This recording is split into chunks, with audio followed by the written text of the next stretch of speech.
Jadi semakin kita mempelajari dan mengenal Allah sekalian, maka sebenarnya urusan kesehatan itu sangat mudah.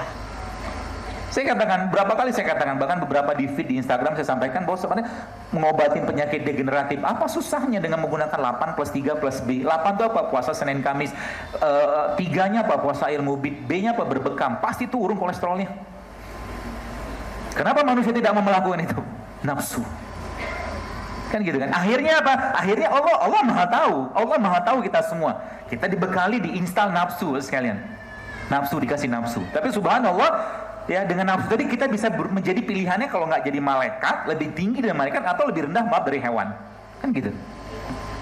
Maka kalau kita dikasih pilihan, kalau Anda dikasih pilihan, atau kita semua dikasih pilihan, antara makan sama tidak makan, coba lihat. Pilih yang mana? Kalau saya pilih makan. Kan gitu kan? Kalau saya pilih makan.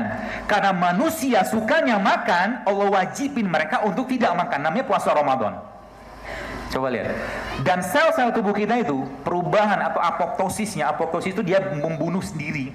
Dia bunuh diri sel gitu kan, untuk menghancurkan sel-sel yang rusak, itu terjadi pada 11 sampai 14 hari. Artinya apa? Kalau Anda hitung 365 hari itu dibagi, saya ambil rata-rata 12 hari, maka 365 dibagi 12 itu ketemu 30. Jadi memang manusia itu dalam 1 bulan, dalam 1 tahun wajib puasa 1 tahun, 1 bulan. Subhanallah. Itu puasa Allah. Lihat ada SOP-nya. Mobil Toyota ada onderdilnya, ada perawatannya, rutin bulanan, tahun sekali. Manusia juga sama. Ada perawatan tahun, namanya puasa Ramadan. Puasa Ramadan gak dijadikan sebagai ibroh atau manfaat yang luar biasa. Sehingga apa? Ramadan lebih sibuk dengan apa? Makan apa, buka apa, sahur apa, buka bersama dengan siapa, tapi Al-Quran 1 juz pun tidak terbaca.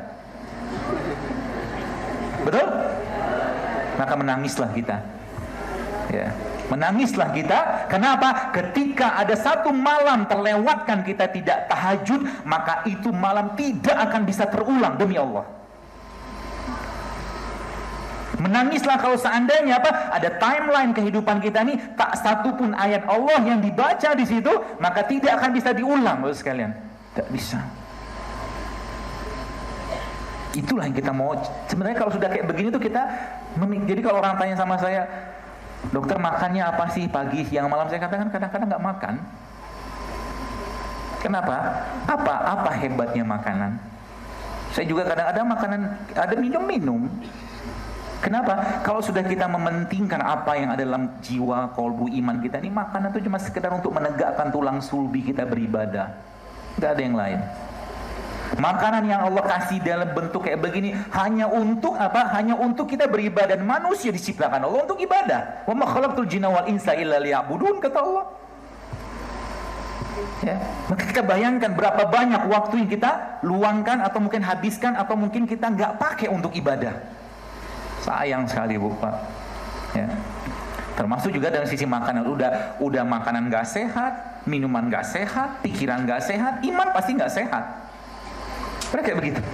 Inilah terjadi pada zaman sekarang. Sehingga apa? Banyak orang luar biasa penyakit hatinya. Baru saja kita lihat, ini bukan penyakit, tapi saya katakan ini sesuatu yang buat saya itu nggak menyenangkan. Ketika kita di lampu merah, baru saja di lampu hijau, tantin.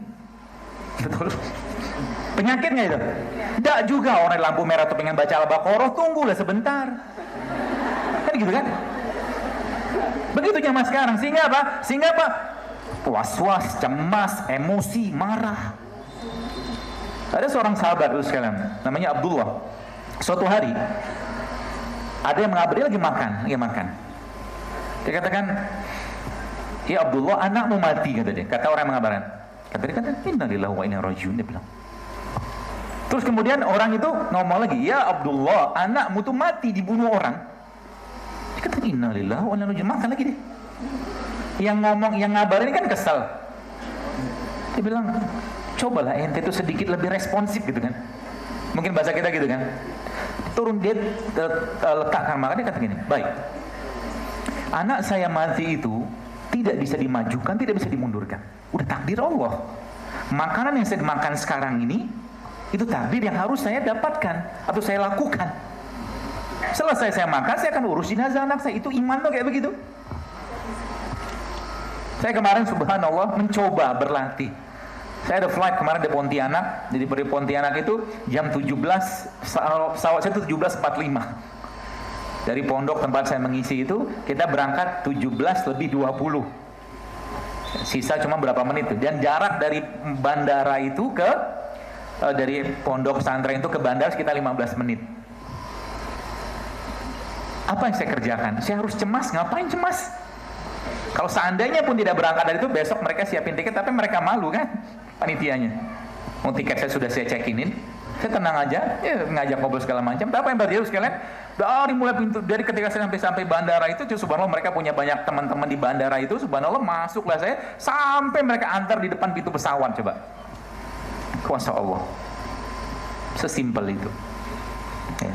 Maka Allah memberikan tanda-tandanya untuk apa? Untuk kita terus-menerus menjaga hati kita. Ya, maka Nabi SAW menyampaikan sebuah hadis, kata Aisyah, ya Aisyah, apa doa yang paling sering dibaca oleh Nabi SAW? Aisyah mengatakan, ya muqallibal qulub tsabbit qalbi ala dinik, ya musarrifal qulub sarrif qulubana ala ta'atik. Itu doa anti baper, saya katakan. Ya kan? Hati itu sangat, jadi hati-hati dengan hati. Hati-hati dengan hati. Kalau nggak perlu ngomong, jangan ngomong. Ya, Nabi memberikan petunjuk, mau marah jangan marah. Apa jaminannya? Ada jaminannya. Ya kan? Aku akan siapkan surga, kata Rasulullah dalam sebuah hadis, ya Allah menyiapkan surga bagi orang yang mampu menahan amarahnya saat dia berhak untuk marah. Gitu. Tapi untuk begitu tuh harus ditata banget hatinya. Kita harus ditata banget. Maka cara menata hati seperti apa? Salah satunya adalah membaca Quran. Salah duanya apa? Sering-seringlah menangis.